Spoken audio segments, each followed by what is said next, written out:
Now that we have our terrain, we need to bring it to life with trees, rocks, and details. Instead of hard-coding everything, let's create a clean structure so we can configure everything directly in the inspector. Let's start by creating a C# script called ResourceGenerator. Let's remove the start and update function for now.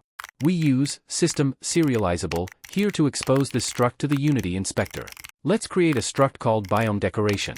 And now let's create the necessary variables.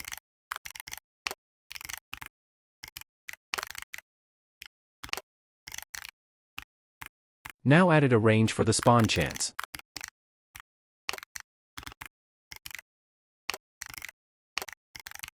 And a range for the scale variation so the objects will have different sizes.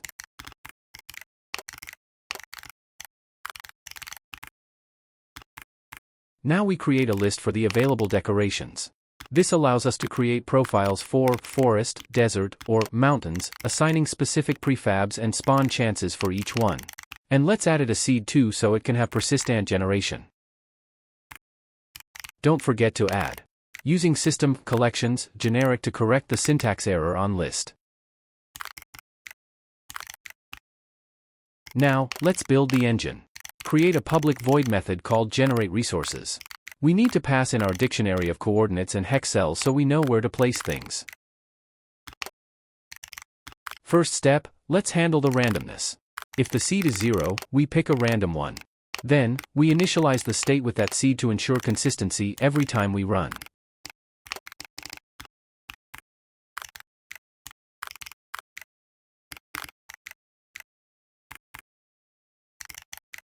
Now, let's loop through every entry in our grid. We grab the hex cell from the value. Here is a rule: hard skip water. If the cell biome is water, we continue. No underwater trees for now.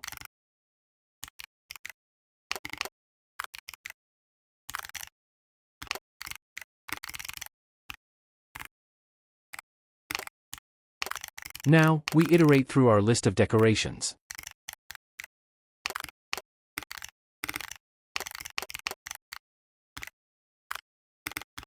We check, does the cell's biome match the decoration's configuration? If it matches, we roll the dice.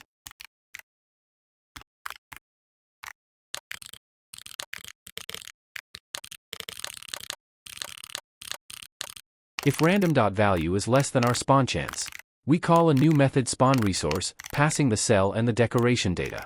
And very important, we break the loop here. We only want one major feature per tile to keep it clean.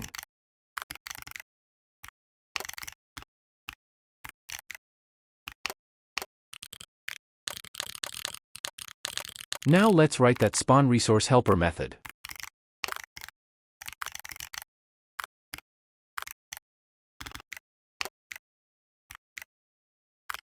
First, a quick safety check: if the prefabs array is empty, just return. Then, we pick a random prefab from our array using random range.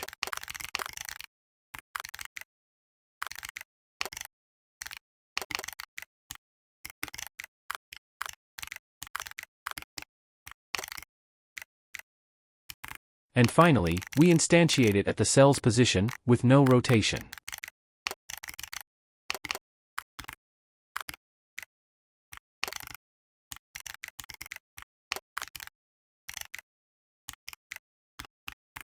Let's give it a clear name using the coordinates. This helps a lot with debugging.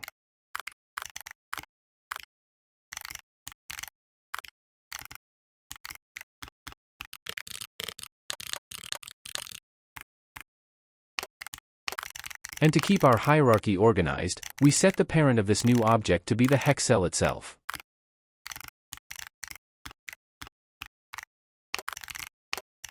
To make it look natural, let's add some variety.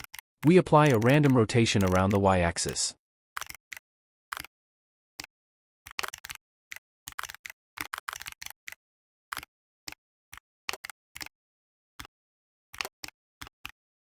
And for the size, we calculate a scale modifier based on that variance range we created earlier.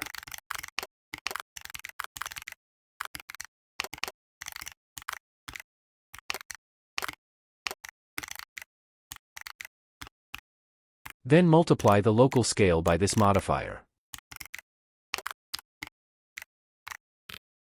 Finally, we need to link this object to our game logic.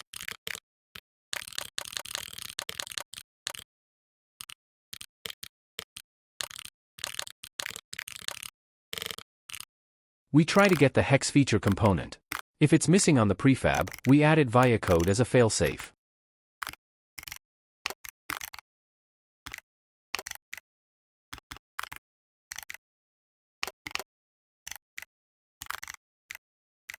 And the last step is to call initialize, passing the cell.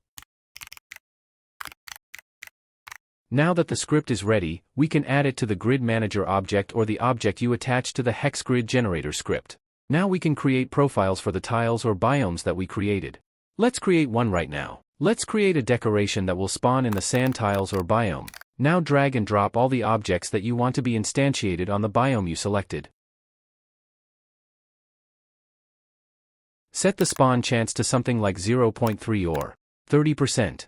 The scale variable will change the scale of the object so it can help adding some visual variations. And we can add a seed so the generation will be persistent.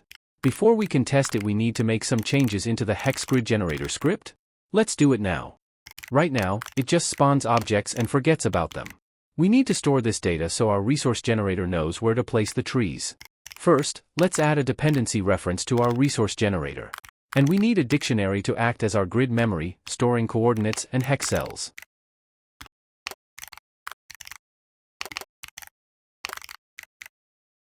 Inside the generate method, make sure to clear the dictionary every time we regenerate.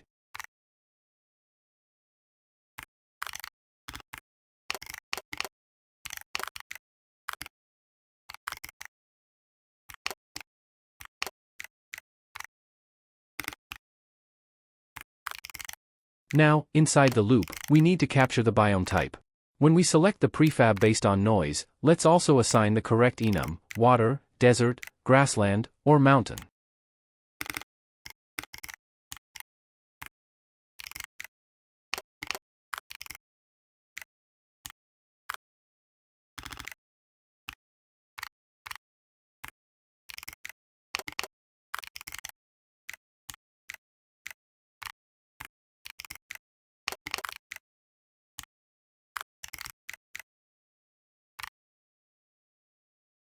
After instantiating, here is the crucial part: we get the hex cell component.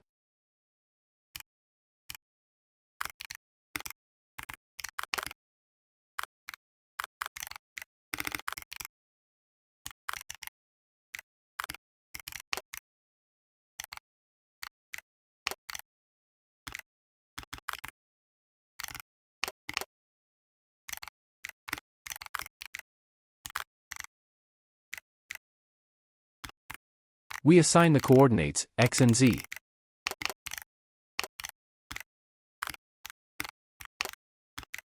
We assign the biome type.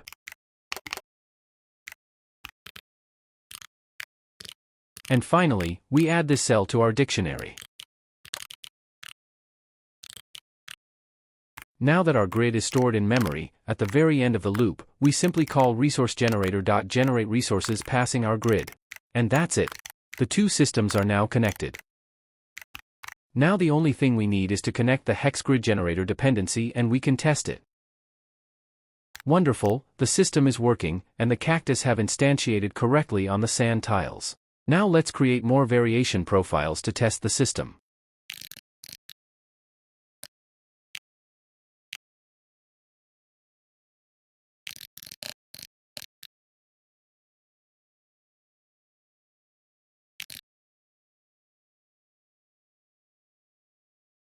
As you can see, it is possible to create a large variety of diversity. Feel free to use the models provided in this tutorial or your own variations to create your world. In the next part we will introduce a pathfinding mechanic, so creatures or players can walk and traverse the terrain. I hope you liked this tutorial. Don't forget to give a like if you enjoyed, and if you like this kind of content, consider subscribe to the channel. Tell me in the comments if you have any questions.